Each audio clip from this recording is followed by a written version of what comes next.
Bienvenue dans la Guilde, le podcast qui booste vos compétences en Quality Engineering. Je suis Jean-François Frézy, expert en Quality Engineering et passionné par la transmission des savoirs.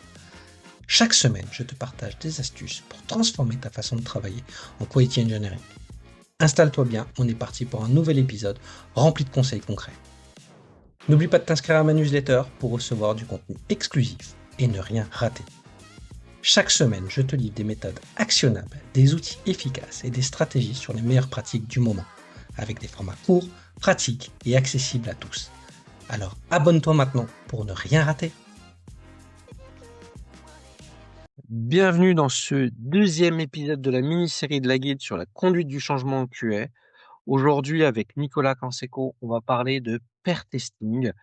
Donc, comme j'ai dit dans le premier épisode, quand j'ai des questions sur cette pratique, en général, qui je contacte, c'est Nicolas. C'est vraiment, je pense, la personne qui en a le plus parlé, qui l'a peut-être le plus pratiqué et a accompagné le plus d'équipes du monde dans mon réseau, dans les gens que je connaisse. Peut-être que, voilà, si vous aussi vous maîtrisez cette pratique depuis des années, et que je vous connais pas, désolé. Euh, Nicolas, qu'est-ce que tu peux nous parler de cette pratique de pair testing? Les gens peut-être connaissent bien le pair programming, mais peut-être un peu moins le pair testing. Je pense que voilà, qu'est-ce que tu peux nous dire de cette pratique et comment tu l'utilises dans la conduite du changement?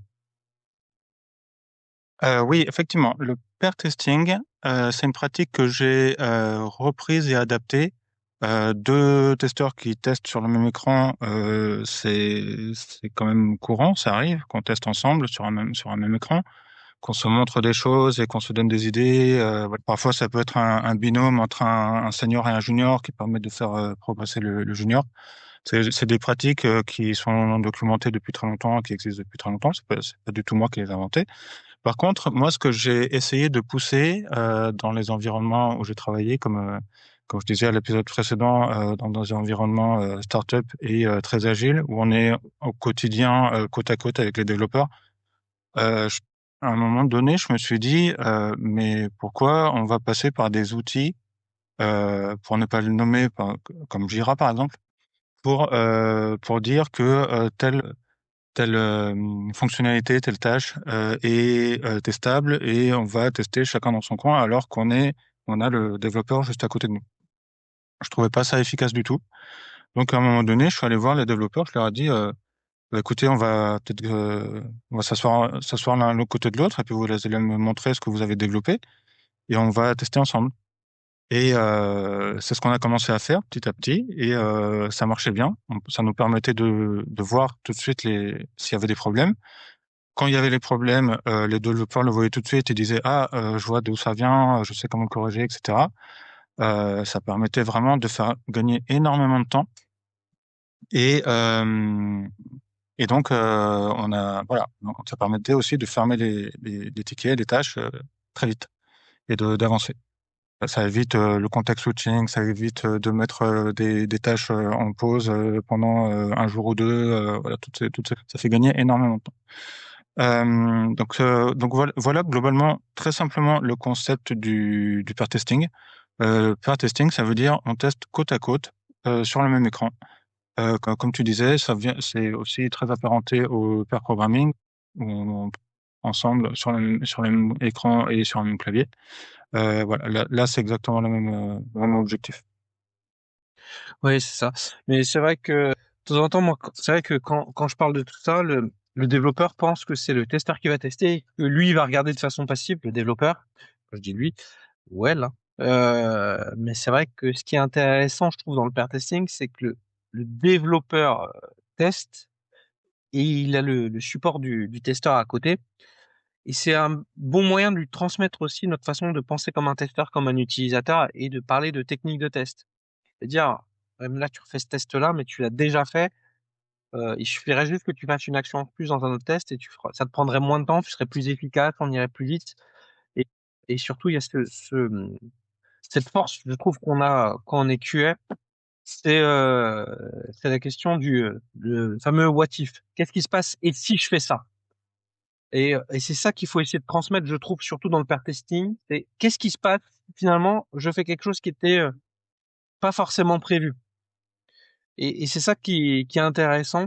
là-dedans et qui doit lui permettre. Je trouve que c'est surtout dans des organisations en mode quality assistance où il y a de moins en moins de testeurs, où il faut essayer de transmettre au développeur qui va quand même supporter de plus en plus sa charge du test, ses pratiques, ses méthodes de test et réussir à faire le moins de tests possible avec les plus grandes couvertures. Et le pair testing me semble l'activité, la méthode qui permet de transmettre en mode pratique le savoir qu'on a pu acquérir sur ces dernières années aux développeurs le plus rapidement possible pour qu'il soit le plus autonome et le plus efficace dans sa pratique de développement et livrer bien du premier coup. Je sais pas ce que t'en penses, toi, Nicolas, de ce point de vue-là. Oui, il y a cet effet-là qui est très important. On transmet en faisant. On est vraiment dans le craftsmanship. On pratique tout en faisant. Et ça, c'est très important. Il y a aussi un effet qui, pour moi, aussi est très important. C'est le phénomène dont je parle régulièrement quand j'interviens dans mes missions, c'est que le développeur, par nature, il est obligé d'être optimiste. Il est obligé de se dire que le résultat de son travail va fonctionner. Donc, il a un biais qui va le mener vers il faut que ça marche, donc il va aller plutôt sur les cas où ça va marcher. Le testeur, c'est tout le contraire. Il est pessimiste, il pense à tout ce qui peut ne pas marcher, et donc ces deux points de vue vont être confrontés. Et ça permet d'ouvrir un petit peu les horizons et les cas de test aux développeurs pour qu'il essaye lui-même de réfléchir à comment casser sa fonctionnalité. Donc, comme tu dis, nous, les testeurs, on a plein de techniques, on a plein d'approches, on a plein de méthodos et d'expériences aussi qui font qu'on sait comment casser les outils. Il y a ça. Et puis, il y a aussi un autre phénomène qui est très intéressant quand on met en place le pair testing, c'est que petit à petit, le développeur, alors au départ, le développeur, quand on lui montre que ça ne fonctionne pas, il a un peu son orgueil qui entre en jeu et qui se dit ah, c'est nul, j'ai développé un truc qui marchait pas. Et donc petit à petit, il va développer aussi des pratiques qui vont faire que il va venir, les prochaines fois où il va venir au pair testing, il va essayer de mieux tester, de plus tester fonctionnellement ce qu'il a fait pour qu'on lui fasse moins de retours et moins de critiques. Pour que lui-même, parfois, il y a parfois même un petit jeu qui se met en place en disant, le développeur vient voir le testeur et lui dit, bien, j'ai développé tel truc, j'ai fait mes tests, essaye de trouver un problème. Et il y a quand même un petit challenge qui se met en place pour se dire, tiens, est-ce que tu vas arriver à trouver encore des problèmes alors que j'ai fait plein de tests dessus. Donc ça, c'est vraiment le mindset idéal quand on arrive à ça. C'est vraiment le développeur, il pense à réussir à développer ce qu'on attend de lui, et en plus, il a testé lui-même tout ce qu'il fallait tester. Donc c'est exactement le but attendu. Oui, tout à fait. Ça, c'est vraiment bien quand on y arrive. Et là, on voit qu'on a réussi à mettre la culture de la qualité dès la phase de développement et de design, et ça, c'est vachement bien. Moi, je vois aussi deux points positifs dans cette pratique-là. C'est que très rapidement, le développeur se dit, bah, c'est un peu chiant de tester à la main ça régulièrement. Je fais beaucoup, je vais l'automatiser. Donc, il va avoir une accélération sur l'automatisation. On va dire, si chaque développeur le fait, en général, il y a 3, 4, 5 développeurs pour un QA. Donc, forcément, ça augmente la partie d'automatisation. Et donc, le feedback va être plus rapide. Ça veut pas dire qu'il fera plus rien à la main, mais ça veut dire qu'il va essayer de se dire, bah, tiens, ça me fait perdre du temps, je vais essayer d'aller un peu plus vite là-dessus.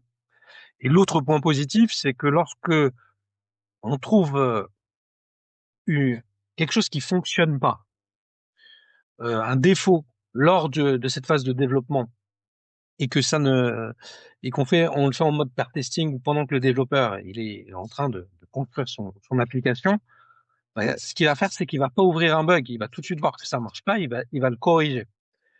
Donc, faut pas oublier que ouvrir des bugs, c'est vachement bien, mais c'est quelque chose qui prend du temps dans la vie d'un projet.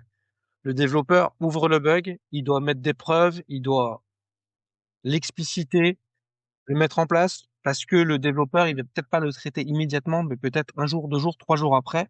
Donc lui, il va se remettre dedans, tout analyser, peut-être quelque chose qu'il n'a pas compris, il va redemander au testeur de le faire, de lui donner des informations supplémentaires.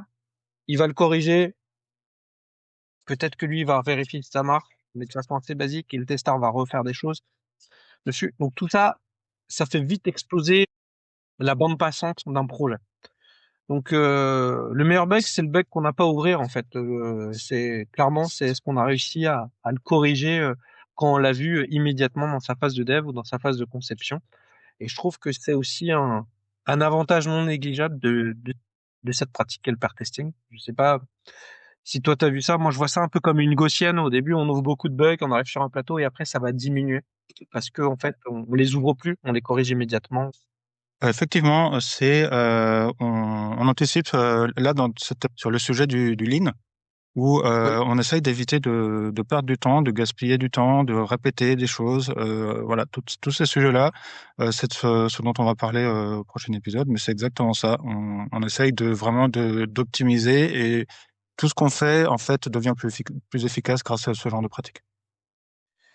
C'était une très bonne introduction pour le prochain épisode. Merci Nicolas. Restez avec nous pour parler un peu de lean testing et en gros comment on va tester moins, mais qu'on va tester mieux grâce à cette approche-là. Merci Nicolas, merci à vous et à tout de suite pour le 3e épisode. Merci d'avoir écouté cet épisode. C'est grâce à toi que la guilde continue de grandir. Si tu as aimé, n'hésite pas à partager autour de toi et à laisser un avis 5 étoiles sur ta plateforme préférée. Je te donne rendez-vous au prochain épisode avec encore plus de conseils pour booster tes compétences.